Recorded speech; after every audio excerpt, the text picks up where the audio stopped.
ପ୍ରତିପାଟନା ପାଇଁ ଆସନ୍ତା ଫେବୃଆରୀ 2 ତାରିଖ ଦିନ ଆମେ ଅନିର୍ଦ୍ଦିଷ୍ଟ କାଳ ପାଇଁ ସରକାରଙ୍କ ଉଦାସୀନତା ଏବଂ ଆମ ପ୍ରତି ହେୟ ଜ୍ଞାନ ଏବଂ ଆମ ପ୍ରତି ଯେଉଁ ଅବାସ୍ତବ ଉଦ୍ଭଟ କଟୁ ମନ୍ତବ୍ୟ ପ୍ରଦାନ କରୁଛନ୍ତି ତା ବିରୁଦ୍ଧରେ ପ୍ରତିବାଦ କରିବୁ ଏବଂ ଆମର ନ୍ୟାୟ ପାଇଁ ଦାବି କରିବୁ। ଆସନ୍ତା ଫେବୃଆରୀ ମାସ 2 ତାରିଖ ଆନ୍ଦୋଳନକୁ ଆମେ ଓହ୍ଲେଇ 2 ତାରିଖ ଅନିର୍ଦ୍ଦିଷ୍ଟ କାଳ ପର୍ଯ୍ୟନ୍ତ ଦେଇନାହାନ୍ତି ନାହିଁ ପରବ ମୋର ପରିଚୟ।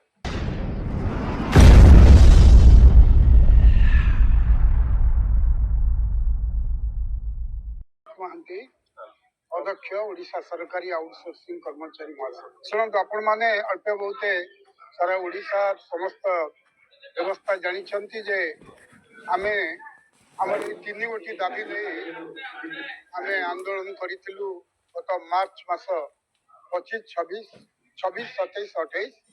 ସେଦିନ ମାନ୍ୟବର 2 ଜଣ ବିଧାୟକ ସରକାରୀ ଦଳର ବାବୁ ସିଂ ଇରାଶିଷ ଆଚାର୍ଯ୍ୟ ଆସି ଆମକୁ କହିଥିଲେ ଯେ ମାନ୍ୟବର ମୁଖ୍ୟମନ୍ତ୍ରୀ ଗୋଟିଏ ସବ୍ କମିଟି କରିଛନ୍ତି ଶ୍ରୀଯୁକ୍ତ ପୃଥ୍ୱୀରାଜ ହରିଚନ୍ଦନ ମାନ୍ୟବର ଆଇନ ମନ୍ତ୍ରୀଙ୍କ ଅଧ୍ୟକ୍ଷତାରେ 28 ତାରିଖ ଆପଣଙ୍କ ସହିତ ଆଲୋଚନା ହେବ। ମାର୍ଚ୍ଚ 28ରେ ଆମେ ଆଲୋଚନା ମଧ୍ୟ ଗଲୁ ଏବଂ ଆଲୋଚନାରେ ମାନ୍ୟବର ଆଇନ ବିଭାଗର ମାନ୍ୟବର ମନ୍ତ୍ରୀ କହିଲେ ଯେ ଆପଣଙ୍କୁ ଗୋଟେ ଡେଲିଗେଟ୍ ମୁଖ୍ୟମନ୍ତ୍ରୀଙ୍କ ସହିତ ଏ ବାବଦରେ ଆଲୋଚନା ହେଇ ଆର ନିର୍ଦ୍ଦେଶ ବାହାରିବ।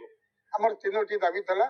ଦୁଃଖ ଓ ପରିତାପର ବିଷୟ, ଆମ ସହିତ ମାନ୍ୟବର ମୁଖ୍ୟମନ୍ତ୍ରୀ ଆଲୋଚନା ଦୂରର କଥା, ଅଧିକନ୍ତୁ ଦିନକୁ ଦିନ ବ୍ୟାପକ ଛଟେଇ ଚାଲିଥିଲା ବେଳେ ମାନ୍ୟବର ମୁଖ୍ୟମନ୍ତ୍ରୀଙ୍କର ଦିନକୁ ଦିନ ବିବୃତ୍ତି ଆମକୁ ହତୋତ୍ସାହିତ କରିଛି, ନିରୁତ୍ସାହିତ କରିଛି ଏବଂ ବାଧ୍ୟ ହେଇକିରି ଆମର ସାମର୍ଥ୍ୟ, ଆମର ଶକ୍ତି, ଆମ ପରିବାରର ପ୍ରତିପାଟନା ପାଇଁ ଆସନ୍ତା ଫେବୃଆରୀ 2 ତାରିଖ ଦିନ ଆମେ ଅନିର୍ଦ୍ଦିଷ୍ଟ କାଳ ପାଇଁ 70,000 କର୍ମଚାରୀ, ଦରକାର ପଡ଼ିଲେ ତାଙ୍କ ପରିବାର ସଦସ୍ୟ ସରକାରଙ୍କ ଉଦାସୀନତା ଏବଂ ଆମ ପ୍ରତି ହେୟ ଜ୍ଞାନ ଏବଂ ଆମ ପ୍ରତି ଯେଉଁ ଅବାସ୍ତବ ଉଦ୍ଭଟ କଟୁ ମନ୍ତବ୍ୟ ପ୍ରଦାନ କରୁଛନ୍ତି ତା ବିରୁଦ୍ଧରେ ପ୍ରତିବାଦ କରିବୁ ଏବଂ ଆମର ନ୍ୟାୟ ପାଇଁ ଦାବି କରିବୁ। ଗୋଟିଏ ମାସ ମଧ୍ୟରେ ଆଇନ ମନ୍ତ୍ରୀଙ୍କ ଅଧ୍ୟକ୍ଷତାରେ ଏକ କମିଟି ଗଠନ ହେବ ଏବଂ ଆପଣମାନଙ୍କ ଦାବି ପୂରଣ କରାଯିବ। ଇତିମଧ୍ୟରେ 10 ମାସ ବିତି ଯାଇଥିଲେ ମଧ୍ୟ କୌଣସି ମିଟିଂ କରିବା ତ ଦୂରର କଥା, ଆମେ ତାକି ଆଲୋଚନା ମଧ୍ୟ କରିନାହାନ୍ତି।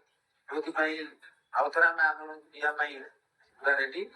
ଆସନ୍ତା ଫେବୃଆରୀ ମାସ 2 ତାରିଖ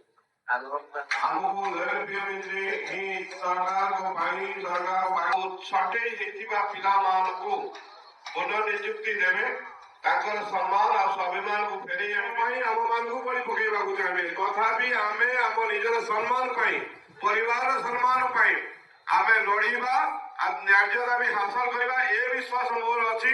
କେବଳ ଆମେ ପାଇବା, ସରକାର ଆମର ସମସ୍ତ ଦାବି ଗୁଡାକୁ ମାନି ନେବେ, ଆମର କଥା କାମଟାକୁ ହିଁ କରିବେ, ଏ ବିଶ୍ୱାସ ମଧ୍ୟ ରଖୁଛି ସରକାରଙ୍କ ପାଖରେ। ପରିବର୍ତ୍ତିତ ପରିସ୍ଥିତିରେ ସେ ତାଙ୍କର ଭ୍ୟୁ